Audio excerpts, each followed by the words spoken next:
Hello and welcome back. आज हम Excel में कुछ डिफरेंट करने वाले हैं, कुछ नया सीखने वाले हैं, that is VBA macro.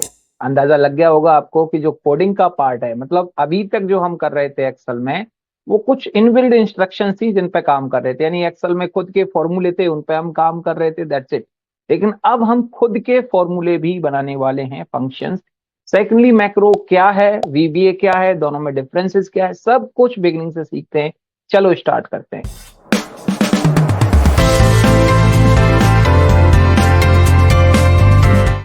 Excel में वीबीए मैक्रोज का यूज है बेसिकली ऑटोमेशन का। मतलब if you want to automate something step by step, अगर आप चाहते हैं कि चीजों को स्टेप बाय स्टेप रिकॉर्ड किया जाए और उनको ऑटो प्ले कर दिया जाए एक सिंगल क्लिक में, उसको मैक्रो बोलते हैं।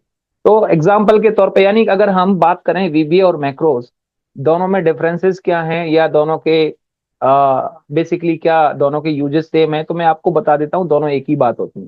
पहली बात तो ये। लेकिन अगर आप थ्योरेटिकली ये सोच रहे हैं कि मैक्रो उसको बोलते हैं जिसको रिकॉर्डिंग करना होता है और वीबीए उसको बोलते हैं जिसमें कोडिंग करनी होती है, तो ये बात गलत है। चलिए, इनमें उतना ही फर्क है जैसे आपके इंग्लिश में कॉमन नाउन और प्रॉपर नाउन का डिफरेंस है। मतलब अगर आप कहते हैं टूथपेस्ट, ये एक आपका कॉमन नाउन हुआ, लेकिन अगर आप कहते हैं कॉलगेट, तो इसका मतलब ये प्रॉपर नाउन है आप, क्योंकि आपके उसमें टूथपेस्ट कैटेगरी में बहुत सारे आते हैं, लेकिन आपने एक पर्टिकुलर ब्रांड का नाम बताया। उसी तरह से अगर आप मैक्रो बोलते हैं तो मैक्रोज लगभग सारी टेक्नोलॉजीज में होते हैं। लेकिन जब आप वीबीए मैक्रो बोलते हैं तो एक पर्टिकुलर आप टेक्नोलॉजी को कवर कर रहे हैं, वीबी डॉट नेट, यानी वीबी के अंदर लिखा गया, वीबी स्क्रिप्ट में लिखा गया मैक्रो है आपका। और ये मैक्रो आपका ऑफिस एप्लीकेशन के अंदर होता है।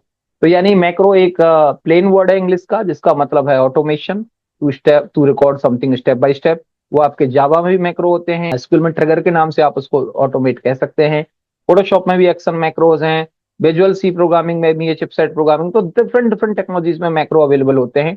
लेकिन जब हम बात करते हैं एमएस ऑफिस की, स्पेशली एक्सेल की या पावर पॉइंट की, तो वहां पर मैक्रो जो है वो वीबीए मैक्रोज बोले जाते हैं, बिकॉज आपको इसमें लिखने के लिए जो कोडिंग यूज कर रहे हैं वो वीबी डॉट नेट है। ठीक है, तो आई एम श्योर ये कंफ्यूजन खत्म हो गया होगा। चाहे आप रिकॉर्ड करें मैक्रो, चाहे आप कोड स्क्रैच से लिखें, दोनों के केस में जो भी है, मशीन ने जो लिखा है या आप खुद लिख रहे हैं, वो दोनों केस में वीबी डॉट नेट ही यूज होती है, वीबीए। ठीक है, तो ये कंफ्यूजन खत्म हो गया होगा। Master Excel Automation with VBA for Excel by Hirdesh Bhardwaj. Perfect for beginners. Grab your copy now on Amazon. Link in description. अब दूसरी बात कर लेते हैं कि जो वीबीए का जो लैंग्वेज है, क्या ये वही ओरिजिनल वीबी डॉट नेट है जो एएसपी या बाकी टेक्नोलॉजी लिखी गई है उसमें? देखिए, ऐसा कुछ नहीं है। वो वीबी डॉट नेट बहुत बड़ा डॉट नेट प्लेटफॉर्म है। उसका कुछ पार्ट जो लैंग्वेज के बेसिक्स हैं, जो आपके वेरिएबल फंक्शन लूपिंग है, वो लैंग्वेज वही यूज हो रही है, लेकिन स्कोप इसका लिमिटेड है, यानी पूरा नहीं है।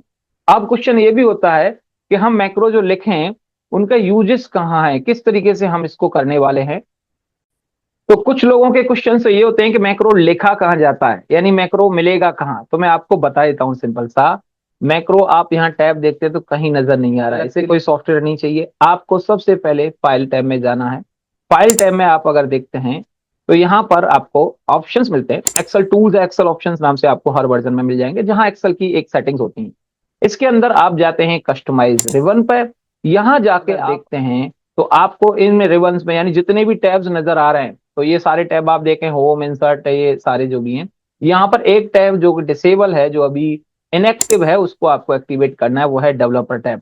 क्योंकि ये इतना खतरनाक चीजें हैं, इसलिए माइक्रोसॉफ्ट ने इसको पहले ही आपको हिडन रखा है कि इसमें छेड़छाड़ ना करें, इसमें कोडिंग ना करें।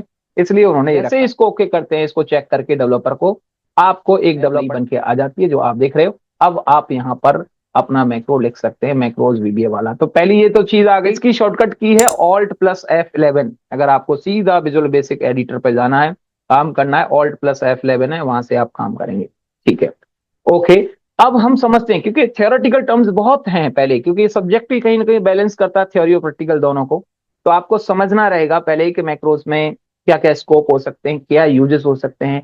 तो अब हम बात करते हैं इसके स्कोप की, कि हम इसके यूज क्यों कर रहे हैं। मतलब एक्सेल ऑलरेडी है इतना कुछ, तो फिर मैक्रो की जरूरत क्या है, चलिए बता देते हैं। पहली चीज है automation, day to day activities. तो आपका जो रूटीन एक्टिविटीज है एक्सेल में, जो आपको लगता है कि डेली आप जिनको प्रैक्टिकली कर रहे हैं, जैसे फिल्टर्स का काम है आपको, अगर लेट से 10 फिल्टर्स लगाने, तो 10 बार आप फिल्टर कॉपी पेस्ट ये करते हैं, इसको आप मैक्रो लिख सकते हैं, एक क्लिक में आप ये कर सकते हैं। दूसरी बात, अगर हम कहें कि बल्क शीट्स मुझे बनानी है बहुत सारी, आपको लगता है कि ये सेट ऑफ एक्शंस हैं जो भी शीट्स बनाना, नई शीट बना के डेटा पेस्ट करना है, कॉपी पेस्ट फॉर्मेटिंग, इन चीजों को रोज करना होता है, इसके लिए भी आप मैक्रो लिख सकते हैं। तो जो रिपीटिव टास्क हैं आपके एक्सेल में, उनको आप ऑटोमेट कर सकते हैं, पहली चीज। दूसरी बात, एक्सेल में आप देखते हैं यहां पर जितने भी फंक्शन है वो इनबिल्ड होते हैं, ठीक है। यानी वी लुकअप लिखेंगे तो वी लुकअप आएगा, एच लुकअप लिखेंगे तो एच लुकअप आएगा, लेन लिखेंगे, लेफ्ट लिखेंगे, सम लिखेंगे, इवन आप जानते हैं फंक्शन को ऑलरेडी। लेकिन मैं यहाँ पर एक सैलरी नाम से फंक्शन बनाना चाहता हूँ। एक्सेल में कोई ऐसा फंक्शन है नहीं, लेकिन आप मैक्रो की हेल्प से कर सकते हो। एक्सेल में आप ये फंक्शन बना भी सकते हो, और आप चाहते हो कि ये मेरी टीम भी यूज करे इस फंक्शन को, उनके लैपटॉप में भी दिखे, तो ये भी आप कर सकते हो एड इन्स की हेल्प से। यानी एक एड ऑन क्रिएट करके आप उन सबको डिस्ट्रीब्यूट कर सकते हो। Now your file could treated as software. अब उसके लिए सारे लोग उस बेनिफिट उसका ले रहे हैं जो भी आपने फंक्शन बनाया। तो इन चीजों को बोलते हैं UDF, user defined function. User defined क्यों कह रहा हूं? क्योंकि ये तो आपने बनाया ना सैलरी फंक्शन, एक्सेल ने तो दिया ही नहीं है, तो एक्सेल का इनबिल्ड नहीं है, ये आपका बनाया हुआ है, आपकी कंप्यूटर के लिए है, इसलिए इसको मैं यूडीएफ बोलूंगा, यूजर डिफाइंड फंक्शन। ठीक है, तो आप कस्टमाइज कर सकते हैं, you can create your own function in Excel. ये मैक्रो से संभव है, वीबीए से। ठीक है। तीसरी बात, कुछ चीजें हैं जैसे मेलिंग एक्टिविटीज की बात करें, आउटलुक या अदर एप्लीकेशंस की बात करें। मैं चाहता हूं कि एक्सेल में, लेट से मेरे को मेल आए हैं एक पर्टिकुलर क्लाइंट से, और उसमें जितनी भी फाइल में मेल्स में अटैचमेंट है उनको एक सिंगल क्लिक में डाउनलोड करना है, पॉसिबल ही नहीं है। एक एक मेल खोलनी पड़ेगी, फिर डाउनलोड करना पड़ेगा। ये काम मैक्रो से हो जाएगा, लूप से। ऐसे बहुत सारी चीजें हैं। बल्क में आप मेल मर्ज कर रहे हैं आप, या आप चाहते हैं कि सबको फिल्टर करना है, मेल्स को ऑटोमेटिकली लेबल क्रिएट करना है, ये सारी चीजें आपकी मैक्रो में पॉसिबल हैं। अच्छा, इसके अलावा और क्या हो सकता है? इसके अलावा है फॉर्म्स, यूजर फॉर्म्स। एक्सेल में अगर आप देखते हैं तो आपको शीट सामने होती है, उसमें आप डेटा एंट्री करते हो और उसी में से आप फिल्टर करते हो, सर्च करते हो। लेकिन अगर आप चाहते हो कुछ स्मूथ इंटरफेस, यूजर इंटरफेस, जहां पर सॉफ्टवेयर वाला फील आए, मतलब कुछ इस तरीके का एप्लीकेशन अगर मैं कहूं, यहां पर अगर आप देख रहे हैं तो मेरे पास फॉर्म्स भी हैं, और उन फॉर्म्स में मैं कुछ भी क्रिएट कर सकता हूं जैसा एक सॉफ्टवेयर में होता है। तो ये देखिए फॉर्म है, ये आप देखिए टेक्स्ट बॉक्सेस हैं, ये आप इजीली क्रिएट कर सकते हैं, जो कि आप देखते थे सॉफ्टवेयर के साथ। तो इस तरीके से ये चीजें क्रिएट करनी है, आप एक अच्छा एप्लीकेशन डेवलप कर सकते हो एक्सेल के अंदर। तो ये कुछ ऐसे यूजेस हैं, स्कोप हैं, जिसकी वजह से वेब क्रैपिंग सबसे बड़ा है। कि अगर आप चाहते हैं कि एपीआई ऑथेंटिकेट करा दें, यानी आपका जो डेटा है लेट्स से पाइथन में है, या लेट्स से आर में है, ठीक है, अब आपको बार बार वहां से कॉपी करना होता है, सीएसवी एक्सपोर्ट करना होता है, उसके बाद यहाँ पर एक्सेल में आप पेस्ट करते हो। आप क्यों नहीं डायरेक्ट सिंक करा देते उसको? सिंक्रोनाइज करना मतलब सीधा वहीं से आए, रिफ्रेश भी ऑटोमेटिकली होता रहे, आपको बार बार कॉपी पेस्ट ना करना पड़े, डायरेक्ट आपका लिंकिंग हो रही है, स्ट्रीमिंग हो रही है। ये वीबीए मैक्रो की हेल्प से पॉसिबल है। इजीली आप ये कर सकते हो, एपीआई ऑथेंटिकेट कर सकते हो। तो ऐसे बहुत सारे स्कोप हैं, यूजेस हैं। इसके लिए डिटेल में आपको कहाँ मिलने वाला है? देखिए, ये मेरी बुक है वीबीए मैक्रो की, 2016 में वर्जन रिलीज हुआ था, मतलब लगभग लगभग आज से 9 साल पहले।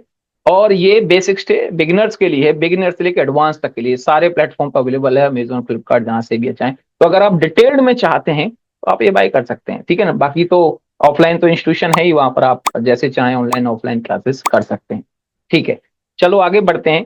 इसमें मैक्रो के अंदर एक चीज और समझना है हमें, कि जब भी हम मैक्रो क्रिएट कर रहे हैं, तो जिस फाइल में हमने मैक्रो क्रिएट किया है उसको थोड़ा हट के प्रेजेंट करना पड़ेगा। कंप्यूटर को बताना पड़ेगा कि इसके अंदर मैक्रो है, नहीं तो वो कुछ इसको अलग ही ट्रीट करेगा, इसको वायरस ट्रीट कर सकता है, या अनऑथराइज फाइल भी एक्सेप्ट ट्रीट कर सकता है। तो इसके लिए अभी तक हम जो फाइल सेव करते हैं, कभी भी ध्यान नहीं देते थे सेव एज के टाइम पर कि ये किस एक्सटेंशन में जा रहा है, क्योंकि हमको मालूम है एक्सएलएस है, सीधा सीधा एक्सेल के जो एक्सटेंशन है वो हमारा एक्सएलएस होता है यहाँ से, ठीक है ना, यहाँ से हम कन्वर्ट करते हैं। लेकिन इस बार जब भी हम मैक्रो लिखेंगे, हम फाइल में जाके एक्सेल मैक्रो इनेबल्ड क्रिएट करेंगे, यानी ये वाला एक्सटेंशन डॉट एक्सएलएस है, तभी हम अपने मैक्रोज को रिटेन कर पाएंगे, उनको प्रिजर्व कर पाएंगे, अदरवाइज मैक्रो आपके डिलीट हो जाएंगे। तो अगर आप चाहते हैं मैक्रो कंपेटेबल फाइल हो तो ये, और उसके बाद सेव करने के बाद फाइल का आइकन भी थोड़ा सा चेंज होगा, जिसपे एक्सक्लेमेशन आएगा, वो आप देख पाएंगे। ठीक है, मैक्रो की फाइल का आइकन है, इस तरीके की आइकन भी आपको फाइल में देखने को मिलेगा जब भी आप मैक्रो में कन्वर्ट करेंगे। ठीक है, तो ये हमारा पहला पार्ट हुआ मैक्रो के, हमने इंट्रोडक्शन दी है, किस क्या मैक्रोज होते हैं, क्या वीबीए होता है, कैसे सॉफ्टवेयर यूजेस हैं इसके।